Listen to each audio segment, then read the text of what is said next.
Tervehdys. Perinteisen käsityksen mukaan Länsi-Rooma lakkasi olemasta vuonna 476 ajanlaskun alun jälkeen ja Itä-Rooma puolestaan 1453, kun Mehmet valloittaja valloitti Konstantinopolin. Kuinka on mahdollista, että Rooman valtakunta, joka jaettiin vuonna 395, niin nämä kaksi eri puoliskoa menivät kovin erilaista kulkua? Länsi-Roomaa ei ollut olemassakaan vajaan 100 vuoden päästä, Itä-Rooman puolestaan porskuttaessa vuosituhannen ajan. Mikä tätä eroa selittää? Rooma jaettiin vuonna 395. Alun alkaen jako ei ollut tarkoitettu pysyväksi. Tässä on yksi approksimaatio rajoista, valtakunnan rajoista tuona aikana, ja siinä näemme tämän jaon Itä- ja Länsi-Roomaan. Vaikka paljon oli tapahtunut ja monella tavalla Rooma ei ollut enää Pax Romanan aikainen suurvalta, niin olennaista on se, että tässä vaiheessa valtakunta kontrolloi aika lailla samoja alueita kuin mitä se hallitsi Pax Romanan kukoistuksen aikana. Tästä tosiaan kuitenkin hyvin nopeasti edettiin tilanteeseen, jossa Länsi-Rooma lakkasi olemasta. Tässä on puolestaan yksi esitys tilanteesta vuonna 476, jolloin barbaaripäällikkö Odovacar syrjäyttää viimeisen Länsi-Rooman keisarin Romulus Augustuksen ja kruunauttaa itsensä Italian kuninkaaksi. Näemme, kuinka Länsi-Rooma on menettänyt suurimman osan alueesta, joita se aikaisemmin hallitsi, mutta Itä-Rooma eli Bysantti on vielä kutakuinkin entisillä rajoilla. Sen lisäksi tässä vuonna 476 niin tilanne Länsi-Roomassa ei edes ole niin itsestään selvä, koska edellinen keisari, jonka Romulus Augustus syrjäytti, on vielä elossa ja hallitsee osaa tässä nähtävästä valtakunnasta. Mutta kuinka on mahdollista, että Länsi-Rooma romahtaa 80 vuodessa, mutta Itä-Rooma porskuttaa tosiaan vielä vuosituhannen tämänkin jälkeen. Tässä seuraavaksi käyn läpi sitten tekijöitä, jotka vaikuttivat siihen, miksi Länsi-Rooma romahti niinkin nopeasti kuin romahti ja Itä-Rooma pysyi pystyssä. Tämä lista ei ole millään tavalla tyhjentävä. Tämä esitys on kaikin osin yksinkertaistava ja pintapuoleinen, eivätkä nämä asiat oikeastaan ole mitenkään erityisessä tärkeysjärjestyksessä, muutamia tiettyjä poikkeuksia vaille. Mutta vilkaistaanpa niitä tekijöitä kytkeytyvät siihen, että länsi ei kestänyt ja itä kesti. Kun katsotaan suurvaltojen historiaa, niin joukkotekijöitä on ehdottomasti muita tärkeämpiä, ja jos sinne peruskivien joukkoon jotain täytyy valita, niin ehdottomasti täytyy todeta, että se on talous.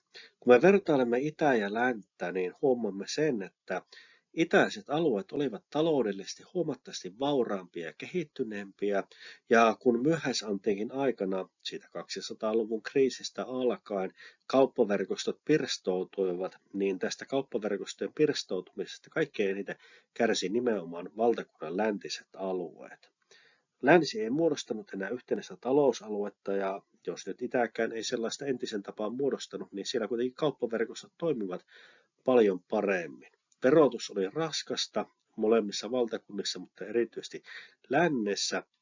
Mutta itäisellä valtakunnalla tosiaan tämä laajempi kaupankäynti, vauraampi väestö, vauraammat kaupungit toi sitä verotuspohjaa enemmän. Ja toisaalta sitten itä hallitsi sitten Aleksandrian kaupunkia, Egyptin aluetta. Egypti lähtökohtaisesti oli erittäin vauras alue. Siellähän maatalouden tuottavuus oli huippuluokkaa, joka takasi edullisen viljansaannin, mutta myöskin sitten Egyptin kautta sitten käytiin kauppaa, jossa kauppaverkostot ulottuvat tuonne Intian valtamerelle ja Intiaan saakka. Ja tämä idän kaupan verottaminen oli Rooman valtakunnalle hyvin tärkeä tulonlähde.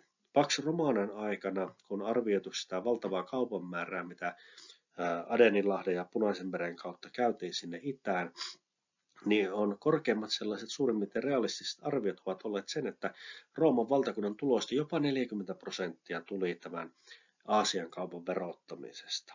Tämä verotulo oli Byzantin käytössä ja kääntäen sitten nämä idän resurssit eivät olleet yhtenäisen valtakunnan käytössä, jolloin nämä idän voimavarat eivät olleet enää käytettävissä lännen hyväksi.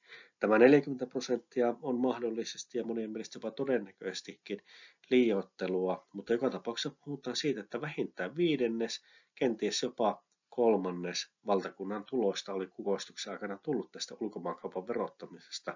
Eli Länsi-Rooma, kun se valtakunta jaettiin, niin sen yhteys valtakunnan kaikkein vauraimpiin provinsseihin, suurimpiin tulonlähteisiin katkesi.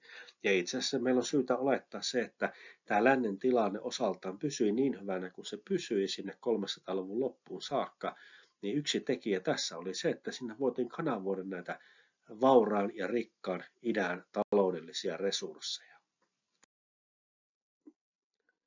Toiseksi sitten otan tässä esille tällaiset ulkorajoihin ja maantieteeseen liittyvät seikat. Itäisen valtakunnan näkökulmasta tämä ulkorajoissahan olennainen tekijä oli se, että suuri osa tästä idän rajavyöhykkeestä rajoittuu Persian valtakuntaan. Sassanidien Persian kanssa kylläkin Bysantti kävi todella raakoja ja rajuja sotia, mikä osaltaan raivasi tälle islamilaiselle kalifaatille valtaa. Tämän videon lopussa itse asiassa laitan linkin luentoon, jossa käsittelen tätä islamilaisen kalifaatin nousua ja sitä, kuinka arabien onnistui lyödä niin Persian valtakunta kuin Bysantikin saada ainakin kanveesiin, niin tämä Bysantin rajat olivat sillä tavalla vähemmän uhattuja. Etelästä ei mitään uhkaa ennen arabeja, idässä Persia, yhtenäinen poliittinen entiteetti, jonka kanssa voitiin neuvotella ja tehtiinkin useita rauhansopimuksia. No, koillinen ja pohjoinen Balkanin suunta olivat toki levottomia, mutta Bysantin näkökulmasta ne todella vaikeat rajaseudut olivat kohtuullisen rajattuja. Ja Persian kanssa voitiin usein neuvotella. Länteen kun mennään, niin vaikeasti puolustettava rajasektori, hankala raja, ei maantieteellistä apua kauheastikaan ole saatavilla ja paljon erilaisia vihollisia, paljon niitä heimoja ja hunnitkin, jotka alkuun ovat Bysantin ongelma, tulevat sitten sinne Pohjois-Italiaan. Vaikeasti puolustettavat alueet ja rajat ja niin edelleen. 400-luvun alussa esimerkiksi, kun kenraali Stilicho haluaa Rooman puolustusta vahvistaa, niin joudutaan vetämään Britanniasta sotajoukot, joka 400-luvun alussa lopettaa sitten roomalaisten läsnäolon Brittein saarilla. Britannia esimerkiksi hyvä esimerkki. Saari, jonne sitoutuu merkittävä määrä sotilaallista voimaa, kun se sieltä poistuu, alueen hallinta menetetään, mutta oikeastaan Britannian avulla ei sitten puolustetakaan mitään rajaseutua, vaan pidetään se Britannia hallussa. Hankalasti puolustettavat rajat ja alueet. Kolmantena sitten seikka, joka kytkeytyy hyvin suoraviivaisesti, mutta ei täysin lähimainkaan kohta yksi, on nämä sotilaalliset voimavarat. Taloudelliset resurssit asettivat nämä valtakunnan täysin eri asemaan, ja kun tämä yhdistetään sitten siihen, että ei ollut myöskään sitä väestöllistä pohjaa. Itä oli selkeästi väkirikkaampi kuin länsi. Erilaisia arvioita on esitetty, mutta sanotaan nyt vaikkapa, että jos valtakunnan länsiosissa eli 40%, itäosissa 60% väestöstä jonkun arvion mukaan, niin se tuskin kauhean kaukana todellisuudesta. Niin voidaan arvioida, että idässä oli semmoinen 1,5-kertainen määrä väestöä, joka mahdollisti suuremman asevoiman ylläpidon. Lännestähän meillä on tietoa sitten tällaista hyvin epäsuosituista sotilaallisen värväyksen pakkootoista ja muista tietoa. Vastaavista ainakaan sen äärimmäisimmissä muodoissa idässä ei ole tietoa. Länsi, jolla on heikot taloudelliset resurssit, joka heikkenee sitten kun sitä mukaan, kun valtakunnan alueita menetetään, niin joutuu turvautumaan hyvinkin raakoihin keinoihin värvätäkseen sotavoimaa, joka taas heikentää valtakunnan hallinnon kannatusta ja niin edelleen. Idässä taas väestöä on enemmän ja helpommin puolustettavat rajat eivät samalla tavalla tarvitsekaan myöskään suhteessa niin paljon sotilaallista voimaa miesten määrän näkökulmasta. Ei jouduta turvautumaan niin äärimmäisiin värväyskeinoihin. Ja tämä sotilaallinen heikkous, tämä tasapaino hyvin nopeasti alkaa siirtymään siihen, että se on nimenomaan se Itä-Rooma, joka on selkeästi vahvempi. Ja kun nämä valtakuntien olemassaoloa uhkaavat tekijät ovat nimenomaan sotilaallisia, niin tällaisessa tilanteessahan se, että ei ole taloutta, joka pystyisi ylläpitämään vahvaa armeijaa, jonka ylläpitoa myöskin vaikeuttaa sitten väestötilanne ja rajojen puolustus on taas vaikeaa sitten yleisesti, niin kyllähän tämä pelaa sen läntisen Rooman näkökulmasta todella ikävän suuntaan. Neljäntenä nostan sitten esille tässä sisäpoliittiset syyt. Bysanttihan oli toki salaliittojen, salamurhia ja muun tyyssiä. Bysanttilainen politiikka monella tavalla voisi sanoa, että oli sellaista reaalimaailman Game of Thronesia, paitsi vielä villemmillä ja yllättävimmillä käänteillä. Mutta jos verrataan länteen, niin tosiasia kuitenkin on se, että kun katsotaan tätä itäisen Rooman hallintoa, niin sen juurethan menee jo tätä Rooman jakoa edeltävälle ajalle. Niin vuosina 379-602 kolme hallitsijasukua hallitsi. Iso osa hallitsijan vaihdoksista, pääosa kohtuullisen rauhallisia tai ainakin hyvin vähäverisiä. Levottomuuksia oli, mutta itäisillä alueilla oli myöskin pitkiä rauhanjaksoja ja sellaista jatkuvaa kapinointia oli paljon vähemmän kuin lännessä, ja vallankaappauksia, jotka tuli sieltä armeijan riveistä ja muualta, niin oli huomattavasti vähemmän. Itse asiassa ne olivat poikkeuksellisia, mutta kun ruvetaan katsomaan sitten tätä läntistä valtakuntaa, niin hallitsijat vaihtuvat toistuvasti, dynastiat eivät vakiinnu. Katsotaan sitä loppusuoraa, 21 vuotta, 9 keisaria hallitsee. Ja kun katsotaan sitä viimeistä vuosisataa, vuosia 406-476, niin 23 sisällissotaa, laajaa kapinaa, jolla oli vähintään alueellista merkitystä, onnistunutta tai epäonnistunutta vallankaappausta, niin tämä länsi oli valtavan epävakaa. Tämä oli iso tekijä. Esimerkiksi tämä barbaaritaustainen kenraali Stilicho, joka veti nämä joukot Brittein saarilta Rooman puolustukseen, niin hänhän onnistui torjumaan Alarikin hyökkäyksen ja tietyllä tavalla voisi sanoa, että hetkellisesti pelastamaan Rooman. Niin sisäpoliittisista syistä hänet syrjäytettiin ja teloitettiin. Länsi-Rooma oli hyvin epävakaa, ja vaikka Bysanttikaan ei mikään vakauden tyyssiä ollut, niin siellä kuitenkin hallintojärjestelmä ei ollut semmoinen itse itseään tuhoava ja syövä. Viidentenä seikkana nostan esille valtakuntien viholliset. Nimittäin toki jos nämä edelliset asiat olisivat olleet kohdallaan, niin vihollisten merkitys olisi ollut vähäisempi. Mutta tosiasia on se, että itäisellä valtakunnalla oli toki mahtavia vihollisia, Persia jo mainittukin, mutta sen kanssa pystyttiin tekemään rauhansopimukset, jotka toisinaan vakiinnuttivat tilanteen pitkäksikin aikaa. Pohjoisesta uhkasivat myöhäisantiikin aikana hunnit, ja eivätkä nämä olleet ainoa uhka, mitä sieltä tuli. Mutta Itä-Rooma, sillä oli vähemmän vihollisia, sodat kestivät vähemmän aikaa, ja sellaista eksistentiaalista uhkaa sieltä tullut. Länsi puolestaan, se kärsi koko ajan näistä vakavista vaikeuksista ylläpitää rajaturvallisuutta ja valvoa rajoja, ja siellä ei ollut mitään niin kuin hunnien tai Persian kaltaista tahoa, jonka kanssa olisi voitu neuvotella ja rauhoittaa isoja alueita tekemällä jonkinlaisia sopimuksia, vaan rajoilla kuhisi ja kuohui melko lailla koko ajan. Rajojen kontrolli oli vaikeata ja hyökkäyksiä tuli toistuvaksi. Ja tämä rapautti keskusvallan luotettavuutta ja keskusvaltaan kohdistunutta uskoa ja lojaliteettia, koska yksi keskeinen seikka, mikä oli Rooma pitänyt koossa, oli se, että Rooman kannatti kuulua. Rooma suojeli omia alueitaan, ja vaikka niitä rajoja ei aina välttämättä pystyttykään puolustamaan, niin Rooman viholliset tiesivät, että onnistunutta ryöstöretkiä seuraisi Rooman kosto. Ja kun tämä kyky sitten ylläpitää turvallisuutta romahti, niin myöskin se lojaliteetti romahti. Myöskin Länsi-Rooma, se päästi ja joutui päästämään ja passiivisesti myös salli barbarien niin sanottujen asettumisen alueelle, niin barbarisoituu vähitellen myöskin armeijaa myöten, joka osaltaan toi toki sitä sotilaallista voimaa, millä vastustaa näitä hyökkäyksiä, mutta ehkä kenties vaikutti sitten epävakauttavasti tähän valtakuntaan. Ja kun sitä Rooman valtakuntaa katsotaan ja itä ja länttä verrataan, niin länsi on lähes jatkuvassa sotatilassa, jos ei ulkorajoilla ja ulkopuolista hyökkäystä kohtaan, niin sisäisessä konfliktissa se menettää vähän vähältä yhä kasvavia alueita, jättää Britannian vapaaehtoisesti ja niin edelleen. Itä taas ei ole tällaisessa kierteessä, eikä se menetä suuria alueita vallastaan ennen kuin sitten profeetta Muhammedin islamiuskolla yhdistämät Arabian niemimaan kansat hyökkäävät kimppuun ja arabit valloittavat laajoja alueita. Seuraavaksi nostan esille sitten tämän pääkaupunkien sijainnin. Merkittävyyden näkökulmasta tämä olisi voinut olla vaikka enemmänkin alkupäässä, mutta tilanne on se, että pääkaupunkisijainti ei todellakaan ollut mikään epäolennainen seikka. Rooma sijaitsi Italian niemimaalla, joka oli kärsinyt sieltä 200-luvun kriisistä alkaen voimakkaasti sodissa ja 400-luvun tapahtumista puhumattakaan. Italia heikkeni, monet sodat tuhosivat sitä laajalti.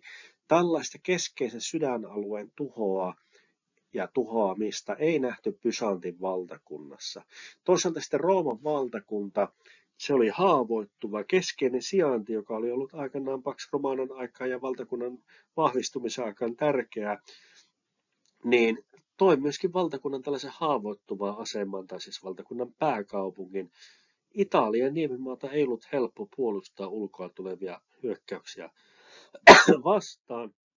Ja Rooman kaupunki oli yhtä aikaa vähän siellä sivussa ja toisaalta sitten myöskin haavoittuva kaupunki. Länsi Roomahan sitten myöskin pääkaupunki oli tovin aikaa sitten muualla kuin Roomassa ja osaltaan tähän vaikuttivat nämä sotilaallisen puolustuksen vaikeudet. Konstantinopoli puolestaan idässä oli hyvin loistavalla sijaintipaikalla. Vanhat tiet yhdistivät sitä niin itä- ja länteen. Sieltä käsin voitiin marssia niin Balkanille puolustamaan haavoittuvia rajoja kuin sitten Lähi-itään.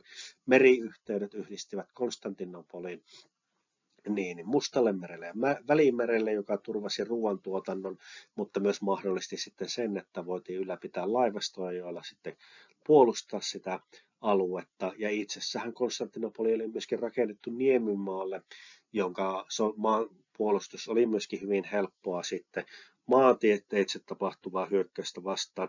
Konstantinopolihan itse asiassa tällaisen massiivisen ulkoa tulevan hyökkäyksen osalta oli poikkeuksellisen kauan valloittamaton. Septimus Severus 200-luvulla valloitti Konstantinopolin ristiretkeläiset keskiajalla ovellaan juonta käyttäen, mutta vasta Septimus Severuksen jälkeen seuraava hallitsija, mikä väellä ja voimalla sen valloitti, oli sitten tämä Mehmet valloittaja 1453 ja hänellä oli sitten käytössään jo tykit. Eli Rooman asema oli haavoittuva. Rooma sijaitsi Italian niemimaalla, mikä kärsi valtavasti näistä sodista. Byzantti oli taas sijainniltaan hyvä, eikä sitten ollut tällaisia sydänalueita, jotka olisivat kärsineet massiivisia tuhoja siellä Itä-Rooman valtakunnan alueella. Viimeisenä sitten sellainen seikka, mikä olisi voinut olla tuon ensimmäisen eli talouden kanssa parina, ja jota on jo sivuttu, eli väestötilanne. Siis suurvallat tarvitsevat riittävän vahvan ja toimivan talouden, riittävän vakaan, mieluiten kasvavan väestön, joka on sitten kaikessa muussa keskeisinä komponentteina. Mutta lännen väkiluku laski, kaupungit, joilla oli suuri taloudellinen merkitys, heikkenivät erityisesti. Sellaista vauraiden kauppakaupunkien verkostoa ei lännessä samassa mittakaavassa ollut kuin idässä. Ja valtakunnan sydänalue Italia kärsi todella voimakkaasti samalla kun valtakunta menetti näitä rajaseutuja. Sitä mukaan kun Länsi-Rooma menetti alueita, niin tosiasiallisesti sen kyky ylläpitää sitten itseään jatkossa heikkeni koko ajan. Ja verrattain nopeasti itse asiassa tästä Länsi-Roomasta tuli lännessä vain yksi näistä voimakkaammista valtakunnista, kunnes se vajosi sitten heikkouteen. Idässä taas väestökehitys ei ollut niin surkea, sielläkin se kyllä huipusta laski, mutta kaupungit säilyttivät paremmin elinvoimansa osittain sen takia, että niitä ei näissä sodissa tuhottu, osittain paremman väestötilanteen takia ja pitkälti sitten sen takia, että kauppaverkostot toimivat merkittävästi. Tässä nyt näin on kootusti esitettynä seikkoja, ei mitenkään tyhjentävästi, jotka selittävät sitä, miksi Länsi-Rooma romahti nopeasti, mutta itä taas kesti kauemmin. Kiitoksia mielenkiinnosta. Tässä sitten lopussa pari videota, joita ehdottomasti suosittelen sitten katseltavaksi, jotta jos haluaa ymmärtää tätä myöhäisantiikin loppua ja siirtymistä kohti keskiaikaan, eli pätkä Rooman tuhosta ja sitten tästä kalifaatin noususta ja myöskin kolmas sitten video. Kiitoksia mielenkiinnosta. Laittakaa kanava seuraamaan.